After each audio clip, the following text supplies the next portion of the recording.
Okay, so what is happening here? Uh, Jessica, Lorenzo just told that Troilus used that kind of a night to get up onto the fence in order to have a look at Cressida or Cressida. But the fact says that Troilus actually had fallen from the fence into the river and he passed away. That is what legendary details are telling. And in books of love, from time immemorial, it is said that he committed suicide just because of losing his beloved. Actually, that was not the fact. It was wrongly stated. But whatever be the reality or historical details, we never know whether it is really happening, it had really happened or not. But the fact important in this case, the connection of such a night, such a beautiful night. Next, Jessica makes a reply.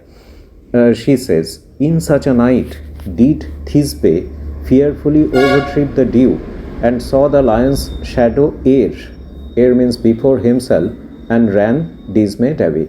Now this is another couple. Previously we have been talking about, rather Lorenzo has been talking about Cressida and Troilus. And what about Thisbe? See the footnote on the right hand side. It is told, Thisbe, a Babylonian maiden, she had her lover Pyramus were forbidden, that means asked not to do, to meet by their parents. One day they arranged to meet in a forest. Thisbe saw a lion and fled, leaving her cloak behind. Pyramus saw her blood-stained cloak, thought Thisbe was dead and killed himself. Thisbe returned, saw her lover's body and killed herself too. So this is just a pathetic tale because both became symbols of faithful lovers. So both committed suicide thinking that the partner has died previously. So this is as if the exhibition of their dedication to their love and promise to each other. But the previous story was different. Troilus and Cressida. There is a hint of faithlessness in that specific part. So we may immediately find a kind of contrast between the two personalities. In the first case, when faithlessness in case of love was exhibited, it was exhibited by Lorenzo. But Jessica speaks positive. She presents some tremendous, some kind of an example which is just exhibiting how the lovers can be sacrificing their life for each other, thinking that with a wrong notion or idea that the other has passed away. Now it is turn for Lorenzo to say something. He is going to be talking about the beauty of this night. In such a night stood Dido with willow in her hand. So who is this person called Dido? See, Dido, the love story of Aeneas and Dido is narrated by Virgil in Aeneid. Aeneas was the Trojan warrior who founded the city of Rome. During his voyages, he reached Carthage, that is a Greek city or a place where he loved Queen Dido. So she is a Grecian queen of Carthage. After a long stay with her, he sailed away, leaving Dido heartbroken. So the habit with this man called Aeneas, he used to travel in different parts of the world, but he never stayed anywhere forever. So when he decided to leave Carthage, Dido was heartbroken. And that is what told here, stood Dido with a willow in her hand.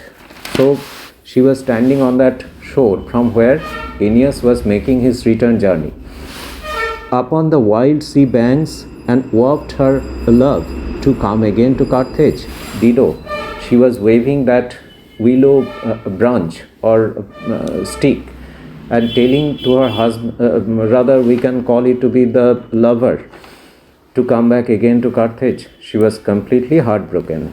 Now, this is one more story presented by Lorenzo, which is the indication of faithlessness in case of love. Actually, the man was a bit faithless in this case. Then comes Jessica's turn. We are in line number 15.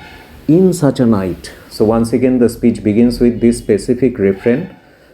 In such a night. Refrain is a kind of repetition which comes at the beginning or end of every presentation in order to put a lyrical note into it, some poetic understanding, and as well as to indicate something which is really romantic, touchy, sensitive, or sensuous.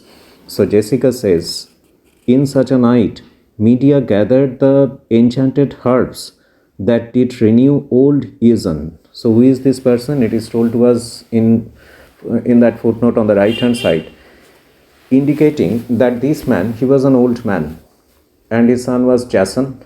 We know about Jason. Previously we got to understand about that character. So Medea was the wife of Jason. She knew some of the magical activities, knew about some of the magical activities of herbs. Those herbs which can be collected during the midnight hours, they can renew an old man, and his energy and youthfulness can be returned with the application of those herbs.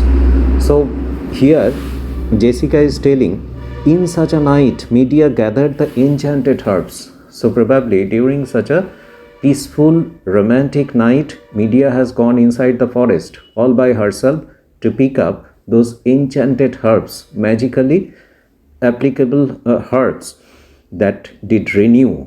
Means the old man Aeson, he has become a young man just after those enchanted herbs were applied upon his body in a magical manner. So this night was so special. It can be so magical.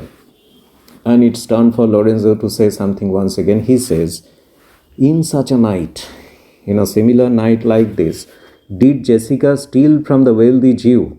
So now it is their own story. So similar night, inside Venice, Jessica steal from the wealthy Jew. Who is that wealthy Jew? Shylock, obviously, her father. So and with an unthrift love, did run from Venice as far as Belmont. So in 2 lines only, Lorenzo is exhibiting their story. So this similar night is applicable to us as well. This night was so full of romanticism that it just encouraged Jessica to fly, to escape, to elope with him, with the money and resources of her father. Now time for Jessica to make a reply. In such a night, did young Lorenzo, so she is now replying to her husband, swear he loved her well. So Lorenzo, he is a talkative man, he is a skillful speaker, he just, rather orator we can say, he just expressed his words of love towards me, stealing her soul with many vows. Vows means promises of faith, and never a true one. So this is a kind of accusation. She is telling that this night you used in order to win my heart through your words. You made tall promises, but none of them are kept so far. So it is a kind of what we can say, romanticism finally turning into a quarrel between the two. Reply comes from Lorenzo. In such a night did pretty Jessica, like a little shrew, slender her love, and he forgave it her. So Lorenzo is replying. So in such a night means tonight only, Jessica has castigated, chastised, or criticized her husband. Just now she has done that, and the man has forgiven her. So I am not going to get into a quarrel. I forgive you. I don't want to enter into a quarrel. Jessica immediately says, that means this is as if a debate is going on. One is saying something, the other is just matching up with a fine kind of a remark. Now what Jessica is going to be telling, she has almost won the battle. It is appearing, because in the last speech Lorenzo has made a kind of submission, resignation, but Jessica says, I would outnight you, actually outwit you, beat you in this specific debate competition. Did nobody come, means had nobody come right now. This means we are talking here. Somebody seems to be knocking at the door. Somebody seems to be coming closer to us. So we need to stop our conversation here. So this topic no more. We'll be talking about it later. But hark, means listen. I hear the footing of a man. I hear the footstep of a person. Enter Stefano.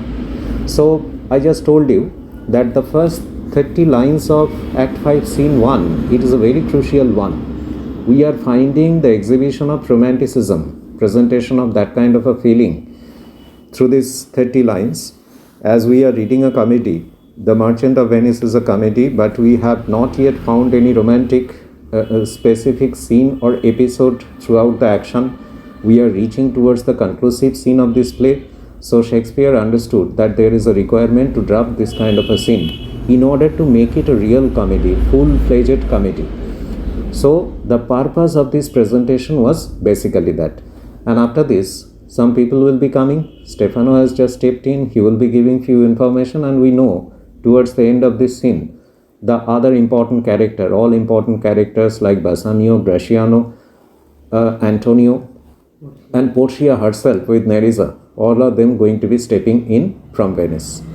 Okay, you just go through these first 30 lines. If any kind of a difficulty, ask me.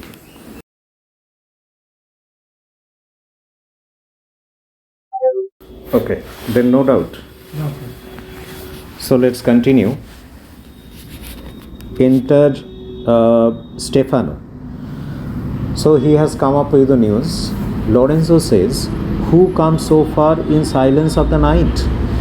Stefano says, "A friend."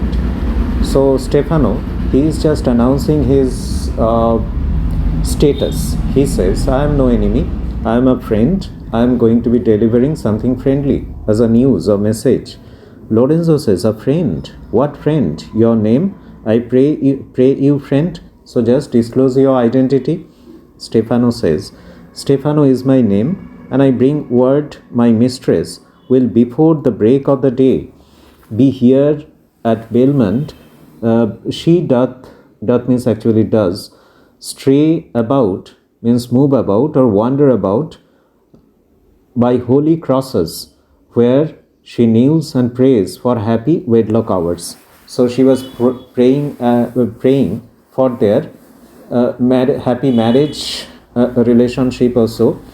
So that is how Stefano is just announcing, "My mistress." In line number 35, he says, "My mistress." Who is that? Portia. It's Portia. That means it is the announcement that, or information to Lorenzo, the makeshift lord of this house, telling him or informing him that Portia is just about to reach. She has completed her prayer sessions in different holy places. She was praying for a happy marriage in future, marriage relationship or days in future, and she is going to come very soon. Lorenzo says, "Who comes with her?"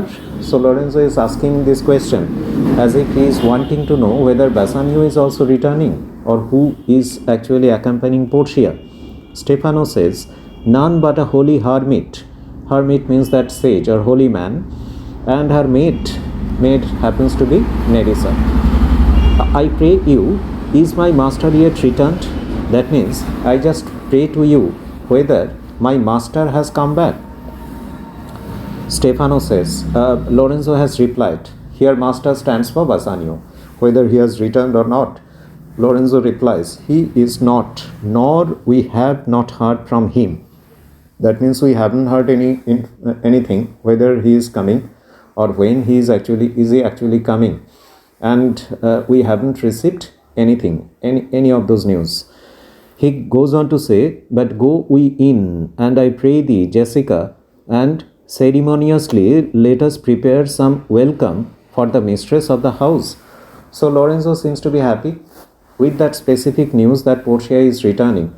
So he is just proposing that Jessica and he himself should go inside, prepare for the welcome ceremony as Portia is returning home. Enter Lancelot. So the servant of Bassanio, he is coming. So probably he is having some news about his master. Lancelot says, "Sola, sola, oh ha, ho, sola, sola." So this is actually as if an announcement. This man is a bit talkative, we all know. So whatever he says, some of those needed to be filtered, though you never know what he is actually meaning. So here his intention is to get noticed so that everyone understands that he has arrived. So Lorenzo, he is just chastising a little bit, criticizing. Who calls? Means who is the person shouting like this kind of a harsh shouting around? Lancelot repeats that and says, "Did you see Master Lorenzo? Master Lorenzo?" Lorenzo says, "Leave hollowing, man, here." Means, stop shouting like that. I am in front of you. Why are you asking my name right in front of my nose? So, Lancelot, he says, where? So, as if he hasn't seen him. So, this is really interesting. We are towards the conclusion of this presentation. So, everything seems to be appearing funny. Some of these activities are appearing a little bit light or lighter. The entire drama is going to conclude in a lighter note, in a positive note. So, some meaningless activities, that is also going to be causing laughter and fun. Lorenzo replies here. Lancelot says, "Tell him there is a post." Here, post happens to be a messenger, information. "Come from my master," that means Bassanio, from him arrives a messenger or message with his horn full of good news. "My master will be here ere morning," means before morning. So, this man doesn't know how to talk simple. The simple message out of these two lines are, a messenger has arrived or a message has come. My master Bassanio is returning before the night ends here. So that is the simple message. Saying this, the man makes his exit. So Lorenzo, he is more than happy now. Bassanio is returning, and that romantic feeling comes back inside his mind. He has been talking about the beauty of the night. He has been talking about some sort of sensitivities or sensuousness. Now he speaks about how beautiful the night appears to be. He says, "Sweet soul, let's in." So this is probably addressed to Jessica. Let us go inside. And they expect they are coming. They are coming. Here it is becoming. Previously he was proposing that let us go in and wait for her coming, Portia. Now it is informed that Bassanio is also arriving. So they are coming. Both of them are arriving. So let us go inside and start preparing. And yet, no matter, why should we go? The man seems to be quite confused. In the very previous line, he told that let us go inside. In the next line, he says, why should we go inside? Rather, we stay here. My friend Stefano, signify. Signify means announce. We are in page number 138. My friend Stefano, signify, I pray you, within the house, means go inside the house and inform the inmates of the house, your mistress is at hand, means Portia is coming. That news you just deliver inside the house, and bring your music forth into air. That means arrange musical presentation to be started. It should be a welcome note. So arrange everything. So once he says this, giving this instruction to Stefano, we all know that he is the master of the house at present, Lorenzo. So his order means something important.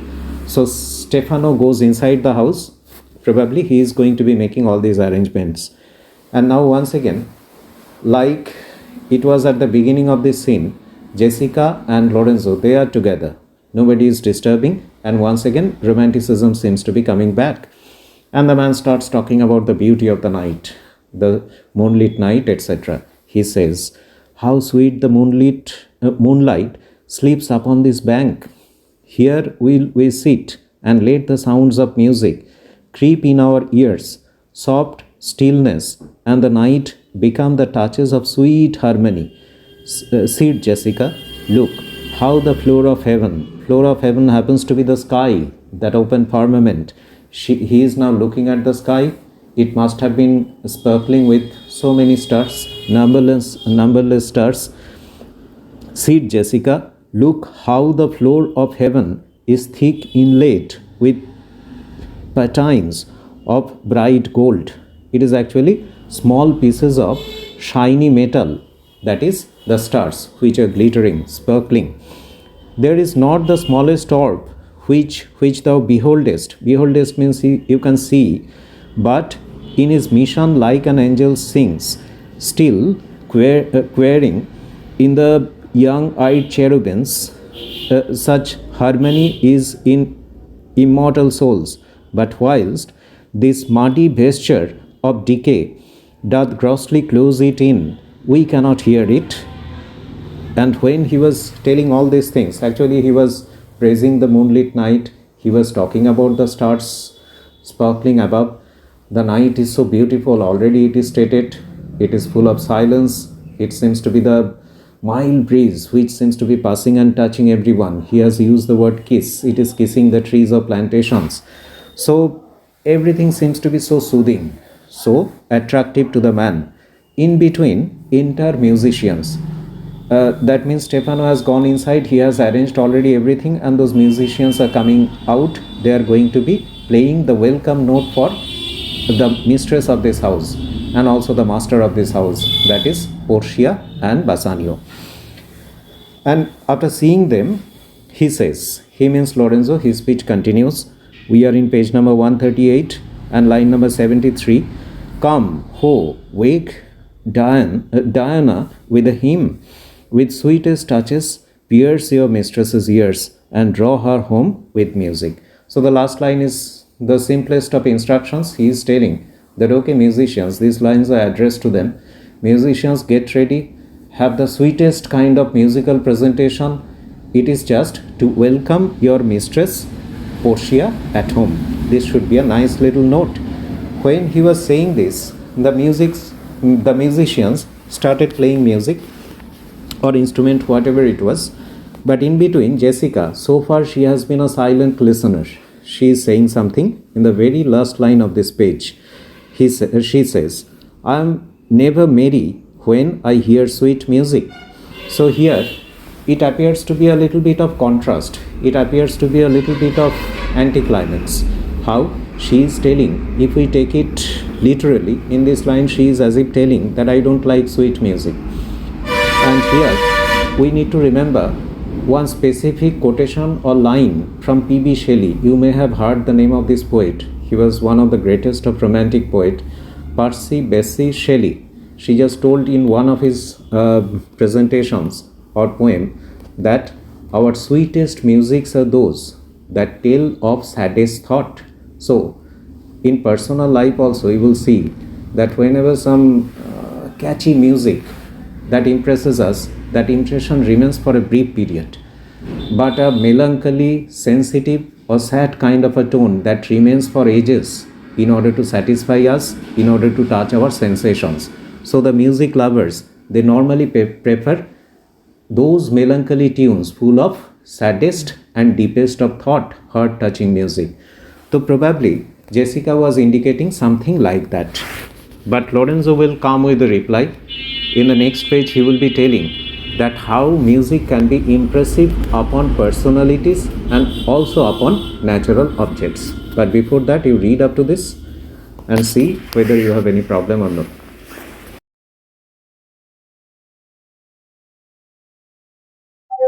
Okay, so we continue from page number 139, line number 77. It is the reply coming from Lorenzo. Not a reply actually, it is almost a clarification. He is going to be telling that what is the effect on music, on people, on creature in that sense, some wild animals or creatures, and also some of the natural objects or elements. So let's see what does he say. Lorenzo says, the reason is your spirits are attentive. Attentive in that sense, receptive. That means you have that receptive power. You are always attentive to what you listen. So you expect something very serious as well as melancholy.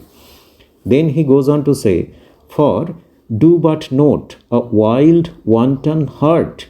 So wanton means actually very naughty, mischievous, or race of youthful and unhandled colt.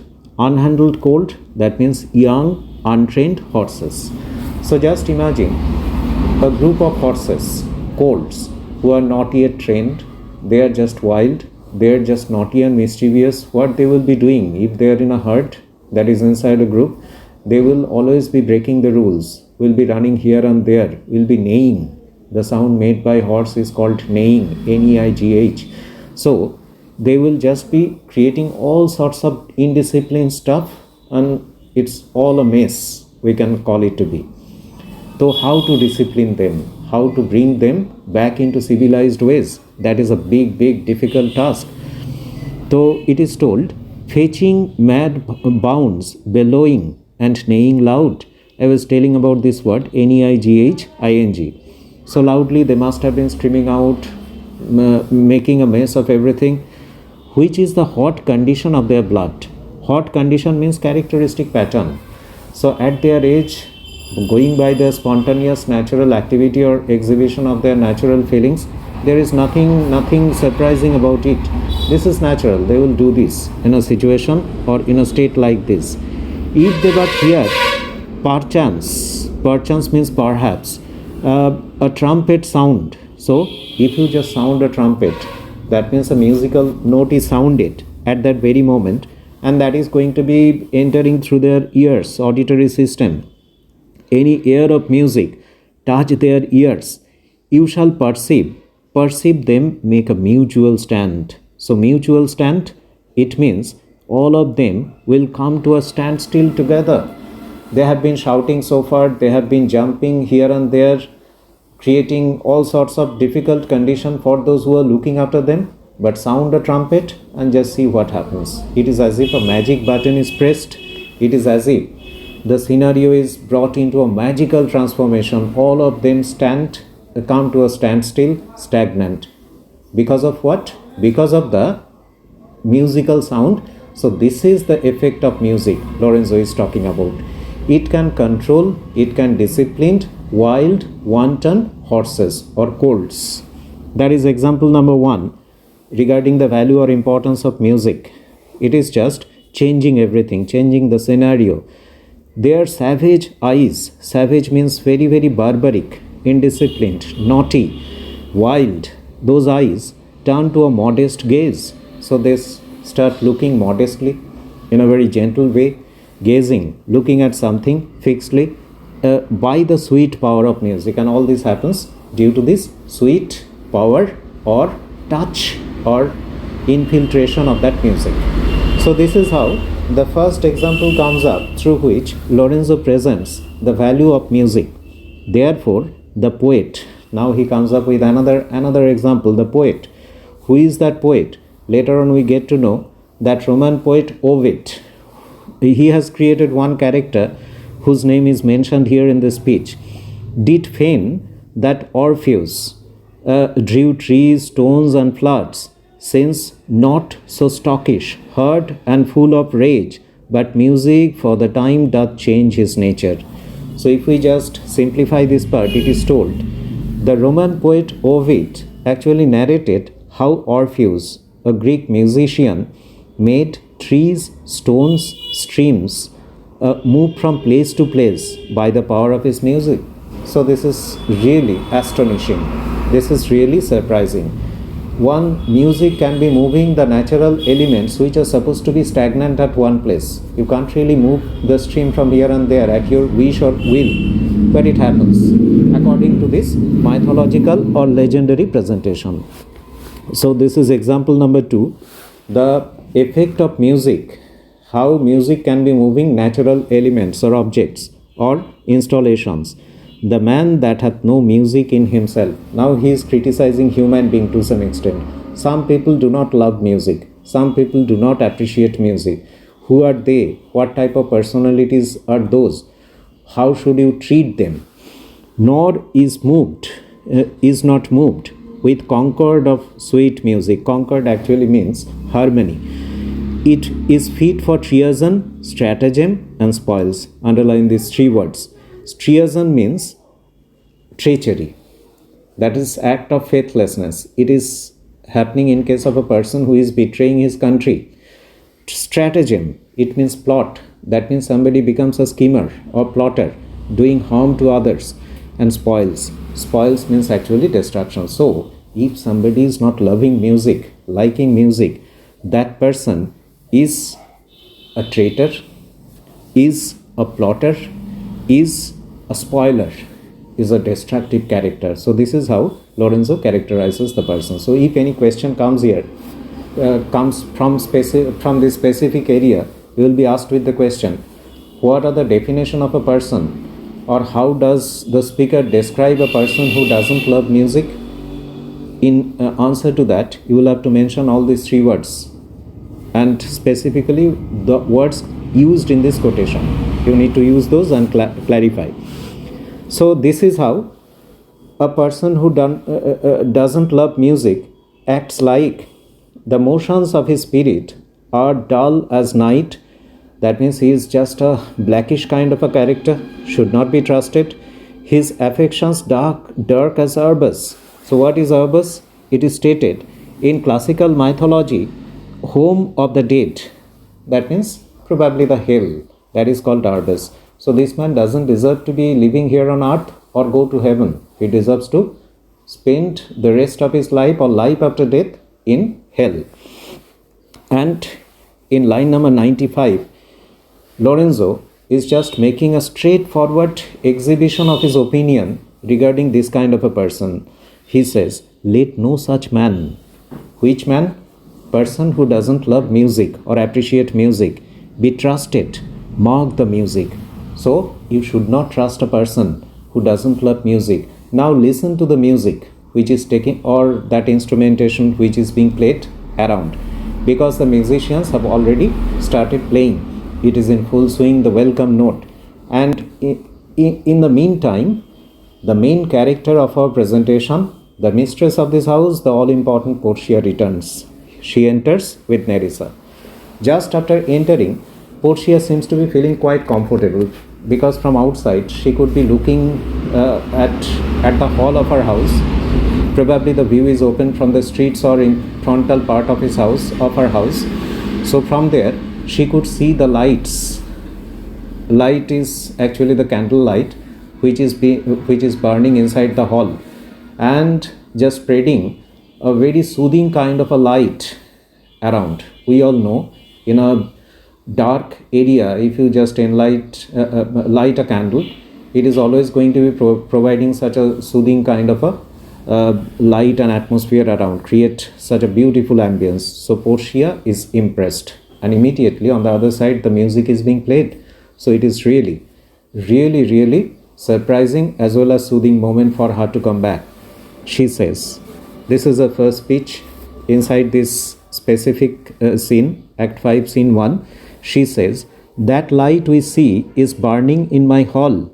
How far the little candle throws his beams. So she is surprised. From a distance, I can see it. So shines a good deed. This line is important. So shines a good deed in a naughty world. So in this world, if you do something good, the message, the news of that good activity spreads like this. Just like you cannot suppress the light of a little candle, just like that, all your good deed or activity that is going to be spreading across the society, across the countries or nations, so you are going to be noted. Immediately, Nerissa comes up with a matching statement. She says, when the moon shone, we did not see the candle. So it is actually another good observation. That means it is a moonlit night, which is having more power in terms of light. Is it a moon or a candle? Candlelight. Which is more powerful? Moonlight. Obviously moonlight. So Nerissa says that moonlight, when it is in full swing, it is always going to be overshadowing a candle like this. Portia continues to reply, these two, whenever they are exchanging some philosophical thought, since Act 1, Scene 2, we have seen, they exchange some valuable thoughts full of wisdom. So Portia makes an admission and also says that, so doth the greater glory deem the less. A substitute shines brightly as a king, until a king be by. That means sometimes we see the substitute, means the deputy of a king. When the king is on a leave, suppose he is on tour, has gone to another place, or maybe sick, at that time the deputy or substitute is running the country. Some people will feel that the deputy is a better king, but the king, the deputy, his glory will remain as long as the king is absent. As soon as the king returns to his throne, the deputy is going to be on the sideline and overshadowed by the mighty and majestic presence of the king. That is true in case of a moon shining and candle getting lighted. So until king be by, and then his state empties itself, as doth an inland brook into the main of of waters. Music, hark. So Portia, once again she seems to be impressed with the music. She is making a statement. Okay, listen to the music. Nerissa says, it is your music, madam, of the house. So Nerissa is just stating that, okay, it is a welcome note for you. You are a very special individual, and for you all these are arranged. Portia says, nothing is good, I see, without respect. Nothing is good, I see, without respect. That means she is trying to say that nothing is good in itself unless it is affected by circumstances or situations. Probably she is indicating towards the night. This music is appearing so attractive only because it is being played at the time of night. Though it is a nighttime music, the outside nature seems to be supportive, outside circumstances are going to be in favor, so this music appears so sweet. Methinks, I think, it sounds much sweeter than by day. This is the point. If the same music you play during the noisy day, it is not going to be that much effective or soothing. Nerissa says, silence bestows the virtue on it. So bestows here means attaches, gives, or delivers that virtue on it, madam. So Nerissa is also agreeing to some extent. Portia says, the crow doth sing as sweetly as the lark when neither is attended, and I think the nightingale, if she should sing by day when every goose is cackling, would be thought no better musician than the wren. Now Portia presents few examples to prove that point. She says that if you allow the nightingale, the best of songbirds, which is at its best, musical best, when it is allowed to sing during the silence of dark night. But if you just pressurize a nightingale to sing during the time of day when all goose are cackling, and everywhere there are noisy circumstances or situations, that music of nightingale will appear quite flattish, non-attractive, and it is almost be appearing like some crow is making a sound, some other harsh kind of a bird voices are being sounded. So everywhere you need a perfect podium, stage or place to make or get the best of performances. So that is how Portia is talking about the night as well, the ambience as well, the arrangement around for this music to be appearing so soothing and attractive. She says, how many things by seasoned are to their right praise and true perfection. Piso, saying this, Portia says, okay, be silent, Nerissa, let us stop talking. The moon sleeps with Endymion and would not be awakened. Now see, in footnote number 116, the character of Endymion, and regarding that few things are told. If any quotation comes from this specific part, you may be asked with the question about the character of Endymion. So you need to memorize this part. What is told here? Endymion was a beautiful youth who was loved by the moon. So this is just a mythological story or presentation like that. When he slept at night, the moon kissed him by pouring down her silvery light, those beautiful beams. So music stops at this very point of time. Lorenzo says, that is the voice, or I am much deceived of Portia. So when Portia has been talking to Nerissa, Lorenzo, now he has heard the voice, now he is recognizing that this is Portia Portia who is talking. So it is the recognition, and that exclamation comes from Lorenzo. Okay, you read up to this.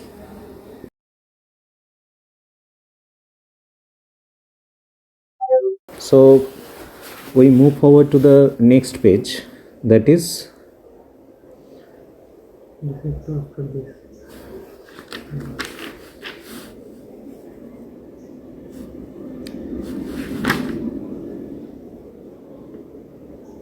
no, up to?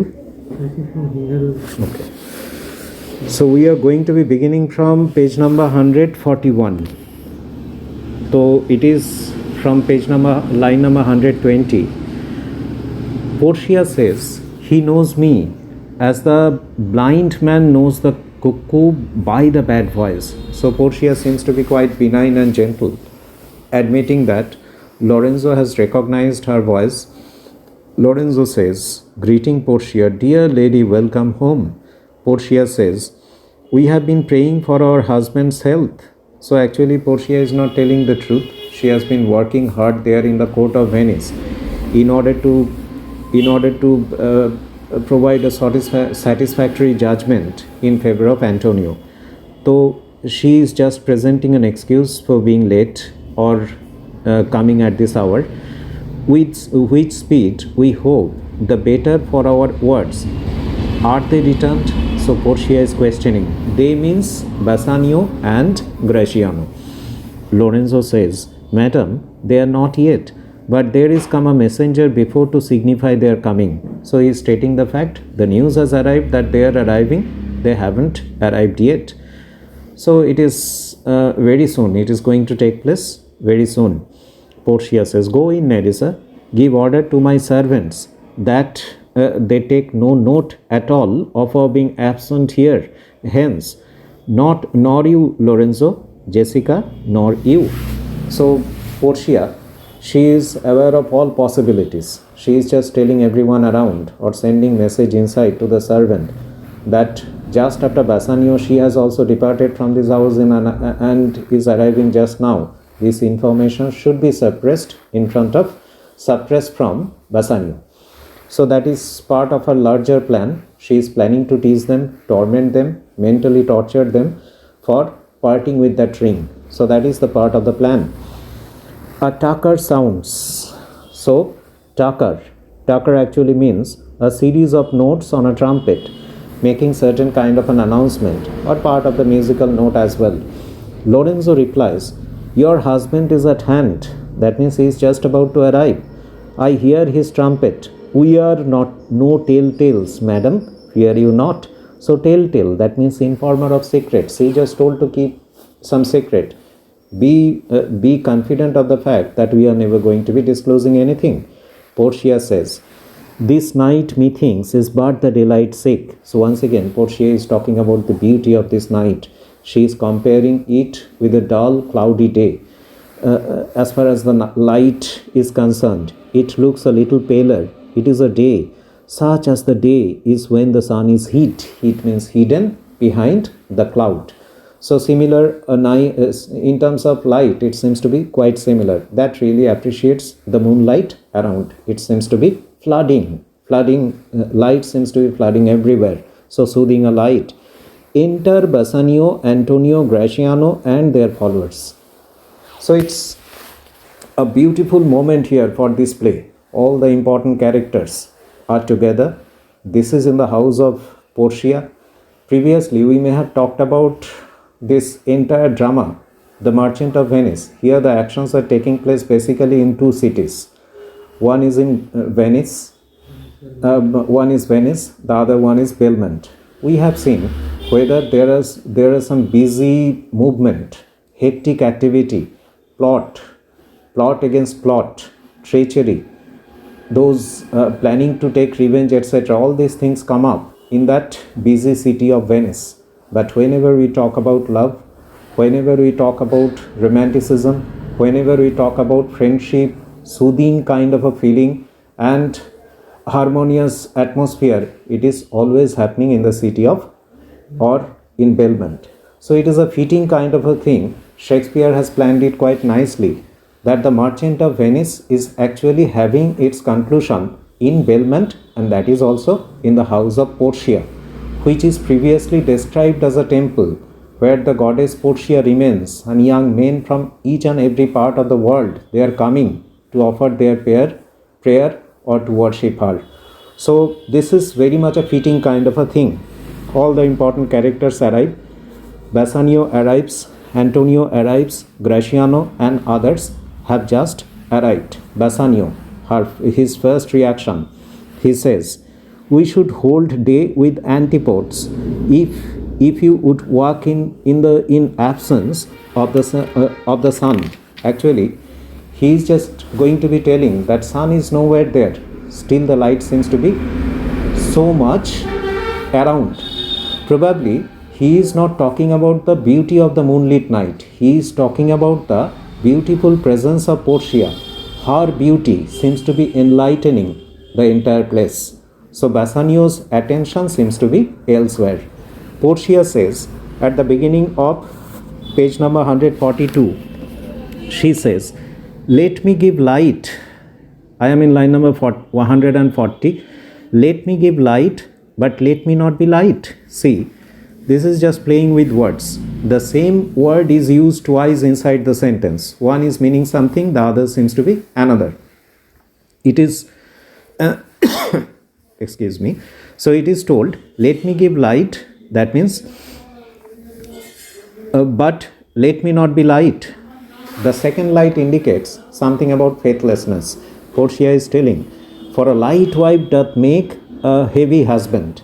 Heavy, sorrowful, or unhappy husband. If the wife is light, faithless, in that case, life becomes a harmful one for the husband. So don't make me light in that sense, but let me provide light, the true light, enlightenment around through my character and presence. And never be Bassanio so for me. I don't want Bassanio to be sorrowful because of my light character, faithless character. But God sort all, means God sorts everything. It is, everything seems to be in the hand of God, and we are dedicated to Him. "You are welcome home, my lord." These words are addressed to Bassanio. Bassanio says, "I thank you, madam. Give welcome to my friend." This is the man, this is Antonio, to whom I am so infinitely bound. So Bassanio introducing Antonio to Portia. But one thing appears quite interesting for we people in the audience, because we all know that Portia has already seen Antonio, that is inside the court of Venice during the trial scene, Act 4, Scene 1. But at that time, Portia was in disguise. Nobody except Nerissa in that courtroom knew that it was Portia herself. So Portia knows Antonio, but Antonio doesn't know her. And Bassanio is as if making a formal introduction of Antonio in front of Portia. And Portia, she is really maintaining the dignity. She is maintaining the drama part intact. She replies, you should in all sense be much bound to him, for as I hear, he was much bound for you." He was much bound for you, that means he just put himself as a guarantor in order to provide that 3,000 ducats which he took from, he means here Bassanio, which he took from Shylock. So in that case, he was bound, and you should always be indebted to the man. Antonio says, "No more than I am well acquitted of." That means I am just completely freed from any kind of obligation. That means some angel has saved me in the courtroom, my life, my existence, and Shylock couldn't really touch me. Probably he is remembering that fact. Portia says in line number 150, "Sir, you are very welcome to our house." So this is Portia, the gracious Portia. She is just welcoming Antonio, telling, "It must appear in other ways than words. Therefore, I scant the breathing courtesy." So I just avoid formality. We just welcome you heartily from the core of our heart, without any kind of a formality. Our relative has arrived, good friend has arrived, and he should be given the best of welcome. And I am just providing that. Gratiano, in between, on the other side of the stage, a quarrel has broken out. This is between Gratiano and Nerissa. Nerissa has already spotted that the ring in the finger of Gratiano, which he had given, that is missing. And here Gratiano is trying to give an excuse why it is missing. He says to Nerissa, "By yonder moon, I swear you do me wrong." That means you are making a wrong judgment of me or myself. "In faith," means just believe me, "I gave it to the judge's clerk. Would he were dead that had it? For my part, since you do take it, love so much to heart." Portia says, "A quarrel? Oh, already? What's the matter?" So Portia seems to be joking a little bit. She is telling that, okay, you have just came back, united after a break. and you are just about to get married, and already you have started quarreling. So this is how this is not that much acceptable in a way. The rest of the life is ahead, so quarreling has started, Graciano says. So what's the matter? In reply to that, Graciano says about a hoop of gold. Hoop of gold, that means a ring of gold. A paltry ring. Paltry means very small. That means not very much valuable. Graciano is trying to belittle the worthiness of that specific ring. He is telling that Nerissa is fighting with me. It is a verbal fight rather. Though fighting with me only because of that ring, which is not having much value, that she did give me, whose poesy was for all the world like Cutler's poetry. Upon a knife, love me and leave me not. So this is just a simple kind of a ring on which some poetical inscriptions are given, just like a valueless one, not that much dignified one. So for that she is quarreling with me. Now Nerissa comes up with her explanation why she is telling those. She says, what talk you of the poesy or the value? Means you are talking about the poetry or inscription or the value. You do not know that what is its real value. It is not in the metal, it is not in its poetry, because it is the token of my love or our relationship. You just missed it out. You have just missed it out. You saw to me when I did give it you that you would wear it till your hour of death, and that it should lie with you in your grave, though not for me, yet for your vehement oath. Vehement means very strong, strongest kind of an oath you had taken in front of me while accepting this ring.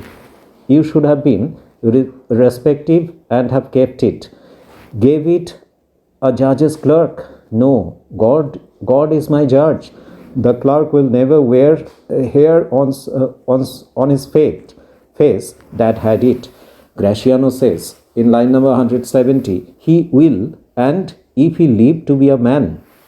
Nerissa says, if a woman live to be a man. Now Graciano, trying to make the last explanation, trying to satisfy Nerissa, trying to find an excuse, he says, now by this hand, I gave it to a youth. He is stating the truth, under what circumstances he has given that ring. I gave it to a youth, a kind of a boy who is having a boyish look. Actually, it was Nerissa in disguise.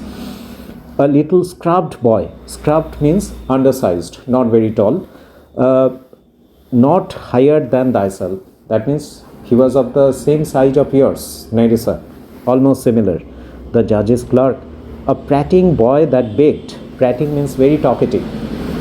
That boy or that clerk, he was very talkative, that begged it as a fee, means as a reward for working so hard in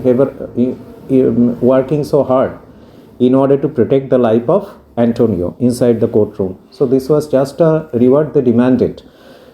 Here Graciano is explaining, and he is just telling that I had no other option but to give it to him. I could not, for my heart, deny it him. Actually, from the core of my heart, I decided not to give, but had to part with that, thinking about the tremendous impact or tremendous service they have done inside the courtroom in order to save Antonio's life. So this is the excuse. Now Portia, in the last few lines of page number 143, she is just getting ready to tease Bassanio. She knows that Bassanio is to be implicated with the same kind of mistake he has already committed. He has also parted with the ring. Portia says, you were to blame. I must be plain with you. Plain means straight. I must be straightforward with you, Graciano. There is no excuse. This is no excuse. You must be blamed for this fiasco, means this specific problem or situation. To part so slightly with your wife's first gift. So you shouldn't be parting with that. A thing stuck on with oaths upon your finger.